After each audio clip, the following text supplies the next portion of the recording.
What's up? Sat and relaxed for a little bit after I went on a walk today. Decided to go on another walk. It's been good. Kind of helps on kind of keeping the mind off things and kind of help pass the time a little bit.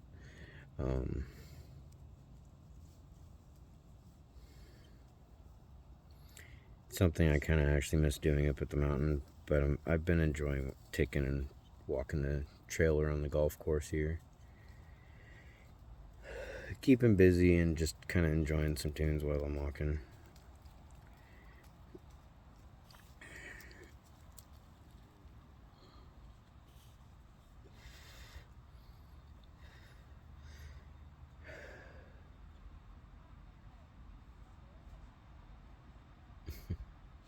Neighbors outside.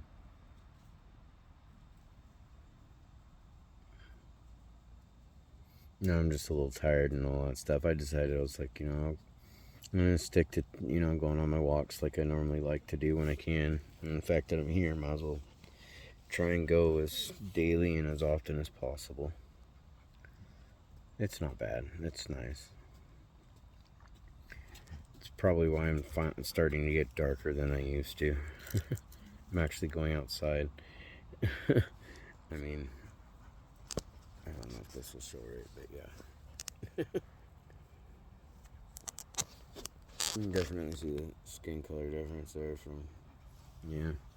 If I wasn't so self-conscious, I probably wouldn't wear a shirt too often outside, but I'm a little bit of a chubby motherfucker.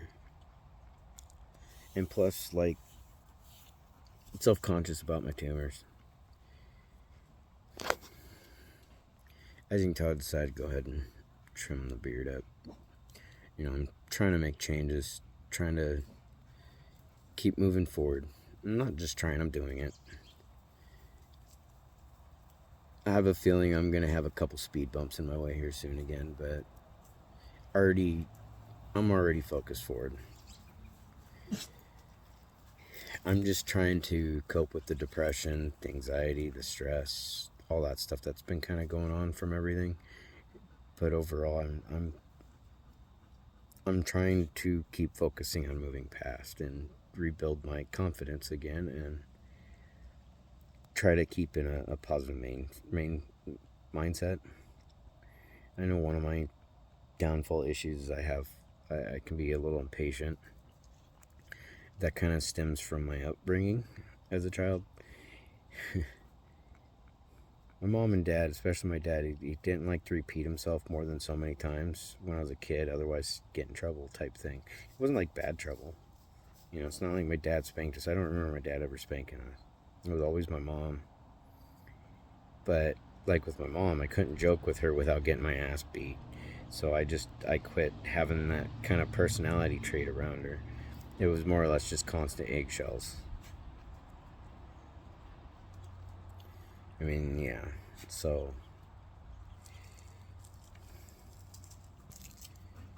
I just got to kind of work past this loneliness, the depression, all of it, and try to remain patient until this crap with the house is done.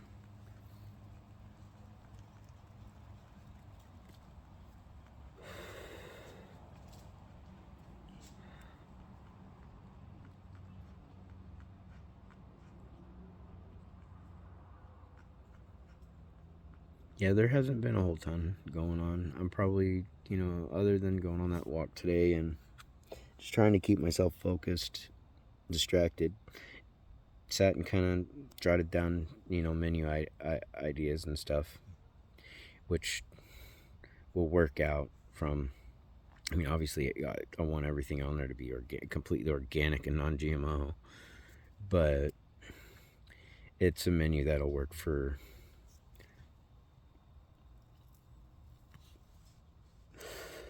carnivores and herbivores alike in the human genome. And it's very simple. I'm keeping it very simple. I don't want to have to deal with, one of those carts where you walk up and you've got like 20 different items to choose from, and it's got all these different ingredients going on. It's like, well, if you can make multiple menu items basically, off of the same ingredients without having having the need of too much of certain things that take up space, it works that way. And what I've got going and planning, it'll work. It's just, yeah, I really do need somebody around that's smarter than me on this stuff, because I don't know how to how to do this. How do I say it?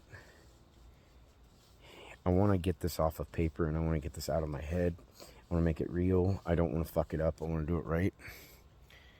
And I'm feeling a bit retarded with some of this stuff. It's like, even if I know how much certain things cost, it's like, okay, now how do you, on average 20% or whatever, markup. And it's like, I feel weird because, like, when I started doing the math for, like, the produce store, when I started looking up the whole, like, the direct prices, not the resale prices, and then when I found out how much it was for beef and all this stuff, I kind of about shit my pants, because I'm sitting there going, wait a minute, they're making that much money off of one cow. And then in produce, they make that much money off of apples and oranges. Did you know a produce store makes more money off of apples and oranges than they do, like, say, like, lettuce and tomatoes, or even pineapples? I don't know, the markup on those it's kind of crazy. It's weird. It's like, it averages out like 25-30 cents an apple, but they're probably getting them at like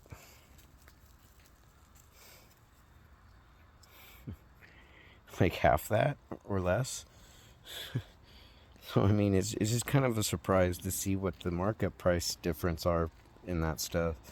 And so I mean, combining, that produce store aspect to having that, kind of outdoor restaurant to it as well.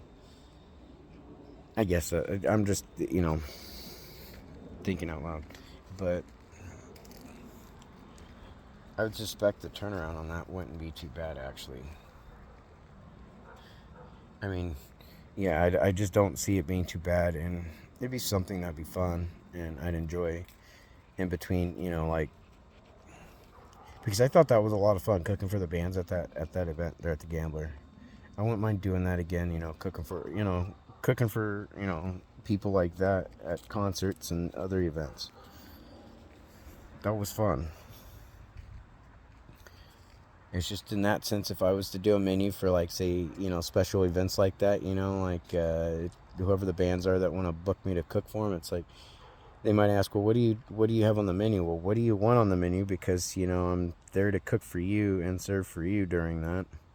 So it's like, you book soon enough, you do it early enough that we're aware of what you want for your menu. Then if I don't know how to cook it, I'll learn how to cook it before then. Otherwise, I'll make sure I have somebody who can cook it right. But that's the whole ordeal, is you're there to cater for them. You're not there to, be like, okay, this is what we got on the menu. Well, it doesn't make sense to me. If they're booking you soon enough, that gives you time to get the stuff you need to cater to that. Not just like, plates and serving shit. It's to get the ingredients and all that so that you have the menu they want, not the menu you want to present them. And so, I was thinking it was a bug bite for a second there, but it's not a pimple. I think it's a bug bite. But that's what I get for going camping last week. I get eaten alive when I'm outside like that. Being so short, sometimes I think about, like, if I was to move to one of these other states with the really big insects and shit, I'd be like, those fuckers would probably eat me. I'd take like 3 of them and they'd drain me dry, type thing. The right mosquito or moth, it'd be like Mothra flying in, picking me up and flying away like it's an eagle on a fish. I'm completely joking, but Now, I've been thinking a lot about where the business thing is concerned. There's other things I've been thinking a lot about, but that stuff I shall keep to myself. In the end, I'm doing my best to keep positive. I'm trying to leave it in God's hands, even though I'm having to learn a lot of patience in this, and that's not a bad thing. It's really not. And I've got to learn to try and get myself to go to sleep earlier in the night, so that way I'm not sitting up stewing. And the irony is, I'm not sitting up stewing over that person so much anymore. Not really at all. It's more or less the effects of what has gone on and how much I've had to, in essence, give up so that they can get somewhere in life. My fault was just not learning to put my foot down sooner, or walking away a lot sooner.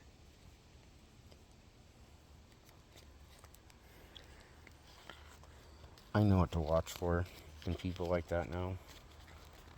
And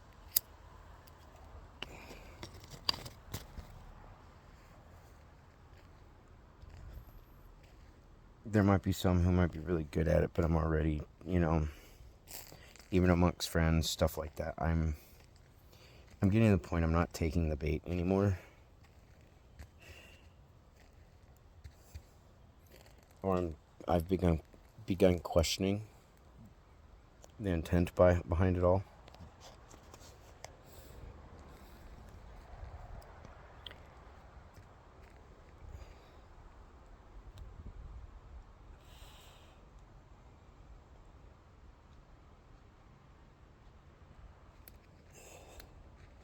Even when it comes to my ex-wife, I mean, the more I really started doing some soul searching on that too, and it's like, I think I've said it before, but I don't know if I posted it or not, but I forgive her. Whether it's deserved or not, I do. I've moved on. That situation hurt a lot. I mean, I still don't understand the whole thing. Yet part of me does. Like, I know probably more than I want to, and I just don't. I'm just denying it. And so I'm just, kind of like the reality I've been living in for the last decade. I thought it was fucking real and ended up finding out it was fake. So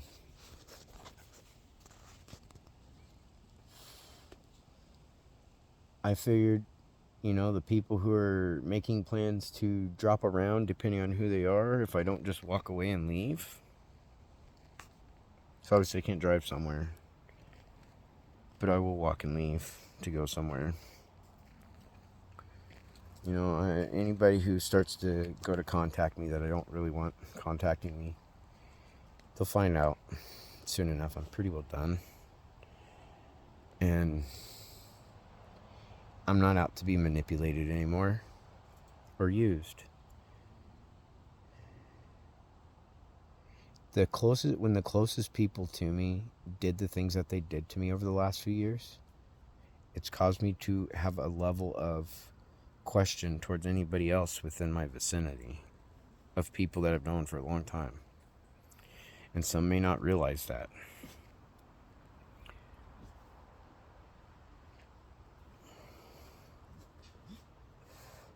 Playing off my niceness is not the way to go with me, especially now that I'm starting to recognize that shit. Playing off my guilt. Playing off my emotions at any level. It's not no, I don't want that, and I'll shut you out, is what it's turning into.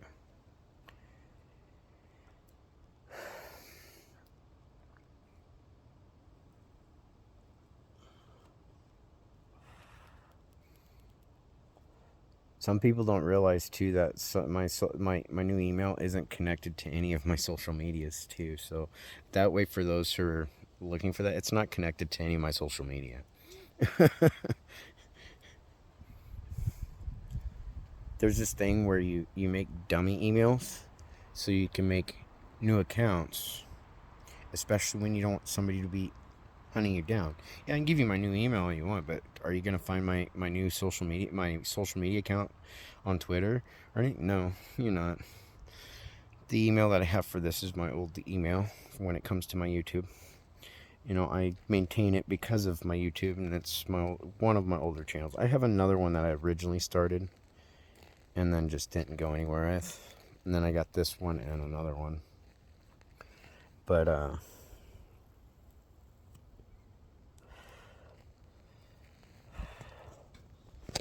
don't have the social media accounts that people think, and I'm also not the type of person to go on dating apps. If I can't meet somebody like in the real world, like face to face, or let's say at work or at the grocery store or whatever, I don't have any interest to meet a face that is on an app, really, to be honest. I mean, if it's a real person and that's really them, I might be interested, but it's up to it. I'm not going to make the approach. I'm not going to make the effort. I'm not going to do any of that because that's out of my league. That's out of my grounds, basically. So that's something I'm not going to go and be like, oh, I think I'm going to go and flirt with this person online that I've never met before. And for all I know, it's a dude. And I'm not into that. I don't care if you are, and you're a dude too. I'm just not into that.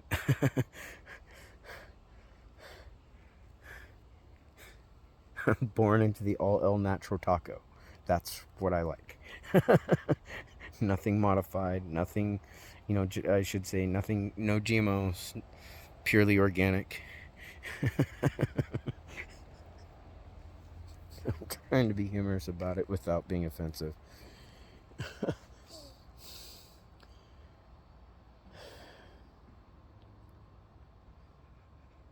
Right now, it's just a waiting game and learning to keep my patience. That's what it's really turning into. I'm still healing from all that shit, and I'm still processing a lot of things, but there's also a lot that I'm getting to a point. It's like, do I really want to keep bothering with that?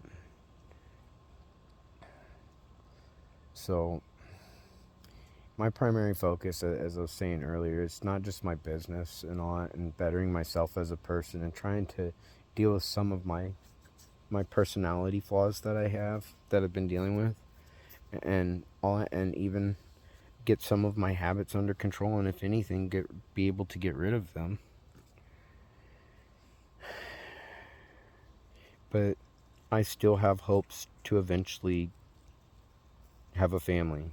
I'm not just confident, in my cooking and my photography and that type of stuff. I'm confident as a dad. I loved being a dad. Even as a stepdad, I had a great time taking my stepkids out for chocolate milk and sandwiches. That was awesome. We're going to go for a walk to the store. They get to choose what they put on their sandwich, that type of thing. They enjoyed it. We get some chocolate milk and we go have lunch.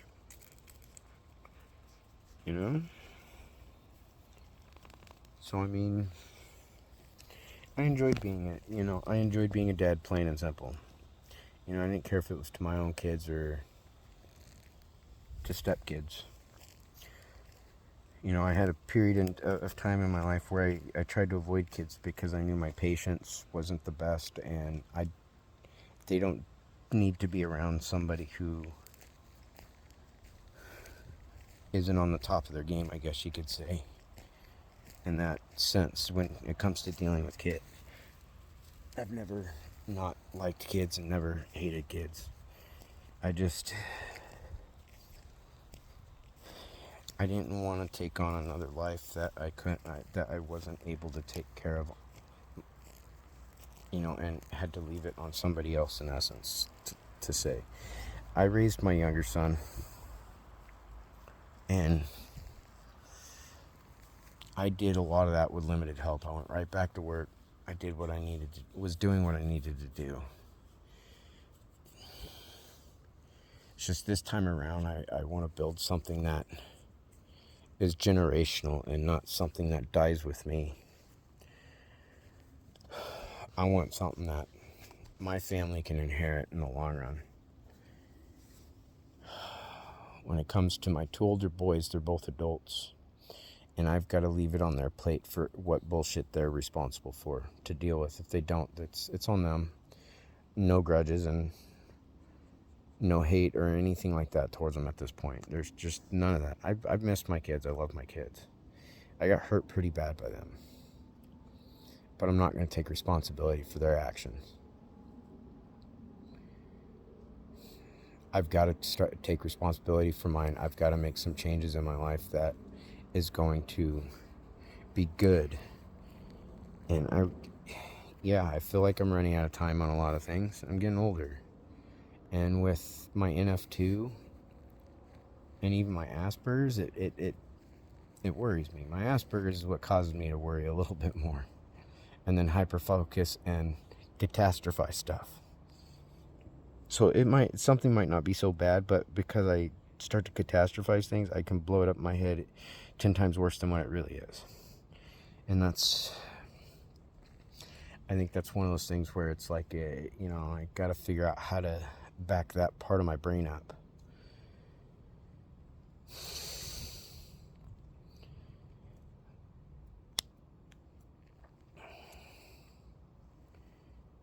There's a lot of things I got to work on, and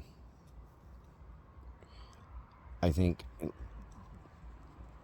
leaving everything behind where it's at, sort of taking this moment no different than when my brother Jess came out of the hospital, and we got maybe 1 to 2 months with him before he passed away. It was kind of like that time that God gave us to say our piece, give any forgiveness that might have been needed, which there was nothing to forgive where he was concerned. It was my brother. And to be able to say goodbye. And that's kind of where we're at right now.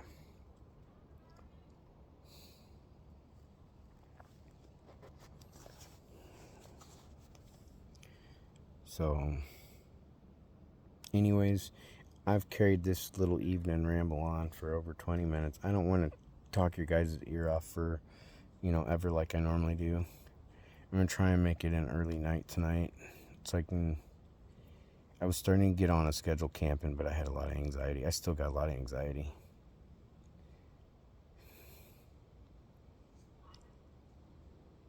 But overall, I know that things are getting better, and, I've learned a lot. I just got to keep putting one foot in front of the other.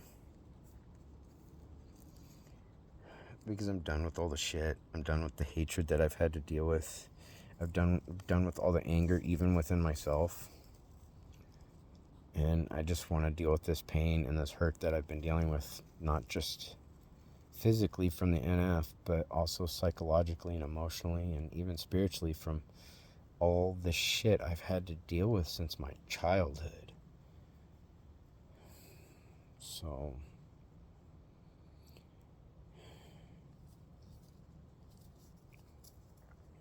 it's time to take this last leg of life, and instead of it being a KFC leg of chicken, I need to turn it into the whole frickin' roasted chicken. Have a good night.